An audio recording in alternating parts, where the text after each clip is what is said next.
Coming up next, they are the first family of Spokane, the Stocktons.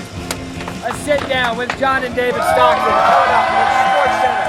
On the Road continues live in Spokane. Jamie Sire, Matt Berry back with you live on Sports Center as our summer series continues. That is Jack and Dan's Sports Bar.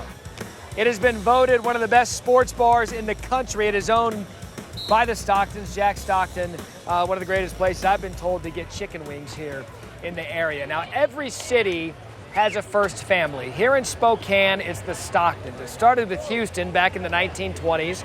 Houston started on the Gonzaga football team back then.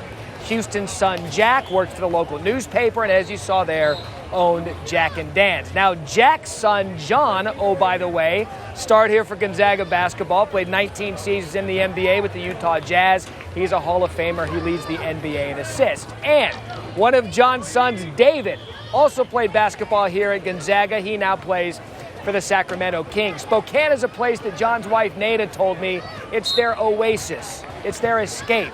I sat down with John and David yesterday to talk about HoopFest, the family business, and what Spokane means to them. John and David, appreciate you making some time for us today. I know it's a busy weekend for you. And John, this is big for you, HoopFest this weekend, because you're a proud father getting to watch two of your sons play. We watching two this year, a couple nephews, a brother. We've been quite active in this for a long time. So your oldest son, I think 27 years old, he's playing in the tournament, That's right. Houston. Yep. And then your youngest son, Samuel, playing in the tournament. Who's better at basketball right now? I'm not going to get into that bet. We made a long-standing rule. We don't compare who's better. It causes fights at the dinner table. I was going to say, in your family, you'd probably not get along well if you were comparing basketball strengths. David, of course, you play for the Sacramento Kings now. Coming back here to see your brothers play in HoopFest, I'd imagine you played in it as a kid. Mm-hmm. What is it like coming back here to see your brothers play in it? You know, it's really exciting. You know, my brother's hung up the shoes everywhere else, so it's good to see him get back out. Compete out here. Hey, what does this tournament mean for Spokane? Well, you can see. I mean, look around. There's hundreds of thousands of people out here. It's a great community. We get to share it with people from close by. People come from miles and miles away, and it's just a great event. The people at HoopFest do a great job. We look forward to it every year. I was talking with your wife a second ago about how when your season was over with the Jazz, you guys would come back, and the first thing you guys would do is get down, drop the bags. Kids would come play HoopFest. What do you remember about back in those days of coming and playing in this tournament? Well, I remember a lot of it. I mean, right when the season got over, that's where my mindset was now it's HoopFest time. You know, we'd come up here and we'd make sure that we'd win the championship every year. We didn't do that every year, but that was the goal. What was Dad like? I mean, when he was watching you guys, I mean, were you a competitive viewer as watching them?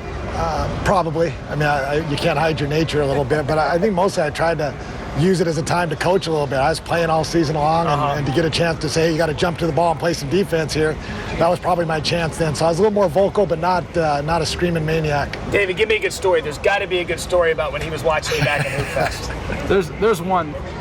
So I played on this team, and this kid goes to the hoop. I block his shot, and I go to the crowd and do the Matumbo. Right.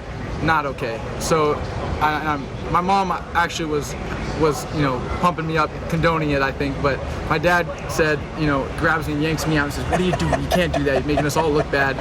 And then I basically sat the rest of the game. You sat? Yeah. Because you did the Mutombo? Yeah.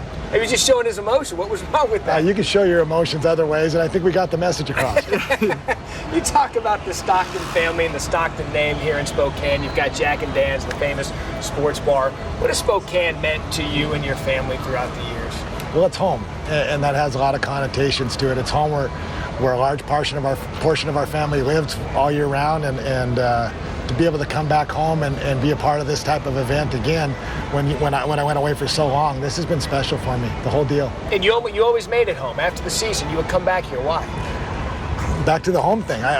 You're comfortable around your family and your friends, and as much as I love Salt Lake, and still do. I mean, I talk about a second home and how fortunate we were to have a second home like that. This is where I guess I feel most comfortable. David, you're in the NBA now, and you're the son of John Stockton. I would imagine that gets brought up more than once. What is that like when you hear that? Honestly, I don't think it really helps me much at this point. If anything, it's a lot of people comparing me, trying to say that I'm somebody else. So now that I'm there, and I just got to work on my game and try to make sure I can fit in. What advice can you give him throughout as he builds into his NBA career? Well, mostly just keep getting better and be who you are. I have great confidence in David, and he's always been a great learner even when he watches. And so I think he has some great opportunities to watch some great players, play with them, and just keep getting better. First time here in Spokane. If you gave us one bit of advice to enjoy what this city is all about, each of you, give me one must when you're in Spokane, aside from going to have some chicken wings and Jack and Dave's. Well, that was kind of what I was going to say, but. Well, I think you got to take advantage of this river. It's just a beautiful river, falls. You got to find the little sneaky spots where you can get down there by the falls that people don't know about and see really a beautiful spectacle. David and John, we appreciate your time. A first-class event for you guys out here. Again, HoopFest, the Stockton family, that is Spokane. David and John Stockton with us now at the 26th annual HoopFest. It has been a wonderful start to our summer series here on SportsCenter. We started today in Spokane. We take the bus to the Hot Dog Eating Championship next week, July 4th at Coney Island. A real true American treasure out there. So we've been out here at Spokane at the HoopFest all weekend for our first summer series. Jamie, your thoughts on the weekend? Amazing, and we got to give it up for the fans who came out at 7 a.m. this morning. They've been here for 3 hours. It's 110 out, and they're here going strong. You guys have been great. Everyone here at Spokane HoopFest has been great. For Jamie Sire, I'm Matt Berry. Thank you so much for being a part of this SportsCenter. You know, Sean Farnham said something about being hot earlier. He was sweating, beads of sweat. It's time for Sean Farnham to cool off, and I think he's going to take full advantage of that. Sean, go! Oh no, he's going to do it! Yes. He's going to do it!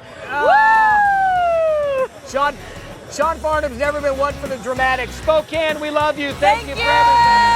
Summerfest kicked off